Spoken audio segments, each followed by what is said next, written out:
The question is there rebirth? If it's there, what is the basis for one being to go from one birth to another?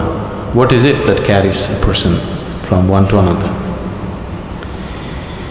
Now if you need to understand this, you must have some understanding of the mechanics of who you are. I'm talking about the mechanics of how a human being is built. See, when you say I'm a human being, the outermost periphery is the physical body. In yoga, we look at everything as body because it is easier for you to understand that way. So we see the body as 5 dimensions or 5 sheets. Physical body is known as annamaya kosha. Annamaya kosha means, anna means the food. This is food body. Next one is called manomaya kosha. That means it's the mental body. The third one is called pranamaya kosha, which means the energy body. Physical body, mental body, energy body. All these 3 dimensions are physical. They are physical existence. Physical body is very gross, mental body is subtler, energy body is even subtler, but all these 3 are physical. It's just like the light bulb is physical, you can see that. The electricity behind also is physical, isn't it? The wire that connects is also physical, the electrons that flow through the wire also are physical existence. So similarly, physical body, mental body, pranic body, all are physical dimensions of life.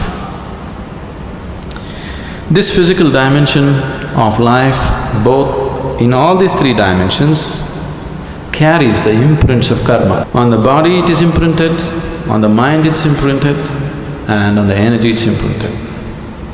This karmic imprints or the karmic structure is what holds it together. Karma is the cement which holds you to the physical body. Karma is the bondage, at the same time it's only because of karmic stuff you can hold on to the body and be here. This is where spirituality seems to be difficult, because if you try to take it away, it doesn't work. If you try to add, it doesn't work. You need to be just there. If you're just there, it's a moment. Now, the next 2 dimensions are called Vijnanamaya kosha and Anandamaya kosha.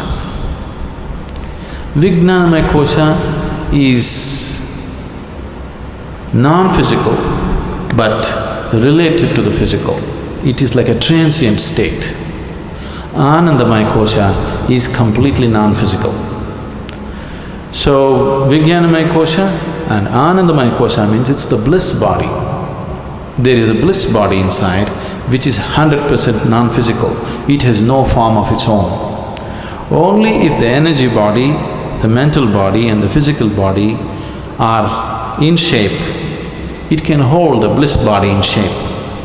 If these things are taken away, the bliss body will just become a part of the cosmos. So whatever you are referring to as Atman or the soul is a fiction actually. In the sense, people are describing a certain limitation of the non-physical as a soul. But the body for the soul is still your karma. If the karmic structure is completely dismantled, there is no soul, everything merges into everything else. What is referred to as Mahasamadhi or Mahaparinirvana is just this, that you slowly understand where the keys are and dismantle the karmic structure so that you become truly no more. When somebody dies, we say, this person is no more. That's not true. That person is no more the way you know them, but they still very much exist. Now if you dismantle the karmic structure 100%, now you merge with the existence. This is what is referred to as Mukti, Mahasamadhi. In Hindu tradition it is referred to as Mukti. In yogic tradition it is referred to as Mahasamadhi. In the Buddhist way it is called as Mahaparinirvana. generally in English we are saying liberation. Liberation means becoming free from the very process of life and birth and death. Liberation means becoming free from the basic structures of body and mind. And for all this, the karmic structure is the strings which hold these things together. So when a person dies, obviously the physical body is something that you borrowed from the earth. This body is just earth, isn't it? You understand? This physical body is just a piece of earth which is right now prancing around like this. But you have to pay it back, atom to atom, no interest though. But you have to pay back every atom. You won't be allowed to carry a single atom from this planet. Nobody has managed it.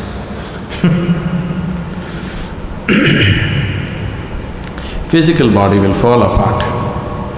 The mental body and the pranic body, depending upon the strength of your karma, goes on. If the karmic structure is very intense, unfinished, then it has to finish it. If the karma has become weak because it has run its course, then it very easily finds another body. If it has to find another body, the intensity of the structure should come down, it should become passive. If it is very intense, it cannot find, it has to hang. So this is what you're referring to as ghosts. Somebody is dead, his karmic structure is still intense because it's not over. Now he needs much more time to find another body, he still exists. And the more intense his karmic structure is, the more visible he becomes, or more experientially available to people. There are innumerable such beings all around you, whether you know it or you don't know it. But most of them you won't feel because their karma is dissipated. They're just waiting for more dissipation before they find another body. But if their karma is very intense, this is why they told you in the tradition, if somebody dies unnaturally, either by accident or suicide or some other way, they will become ghosts. It is not so, everybody becomes. It is just that they are more experienceable. They are more available to your experience because they have more intense karmic structures. So you people may experience them little more than other beings who die of old age. If one completes his allotted karma for that life, he will die just like that, without disease, without accident, without any injury. When one dies simply like that, that person may find another body within hours. This is why in this tradition always they said, if one completes his life and dies peacefully, it's the best way to die because he need not hang around. Immediately it goes on. Now when you walk the spiritual path, the ultimate goal for every spiritual seeker is, he wants to break this whole process.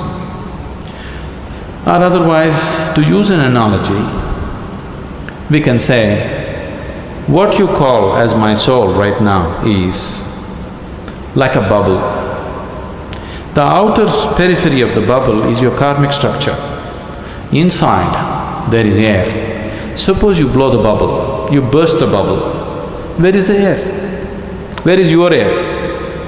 There is no such thing as your air, it's become part of everything. So what you call as soul is fictitious because there is no such thing as your soul and my soul and somebody else's soul. Right now, this unboundedness is contained in the limited karmic structure, so it makes you believe as if this is a separate entity. If you take away the keys which hold the karmic structure, then it just collapses. So, this afterlife, next birth, don't believe all this nonsense. But right now if you sit here and just close your eyes, you can clearly see more than this body you are, isn't it?